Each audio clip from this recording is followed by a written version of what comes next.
এই যে রাত্রি হয়, রাত্রি যখন হয়ে যায় আল্লাহ রহমতের ফেরেশতাদের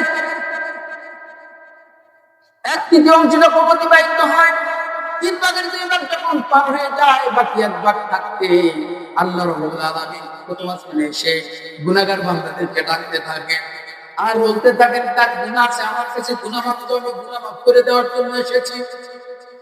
কে রোগাক্রান্ত আমার কাছে সেবা চাও, আমি সেবায় কামেল আল্লাহ দান করে দিব। কে ঋণগ্রস্ত আমার কাছে ঋণ থেকে মুক্তি চাও, আমি তোমাদেরকে ঋণ থেকে মুক্ত করে দিব। এইভাবে করে রাখতে থাকে।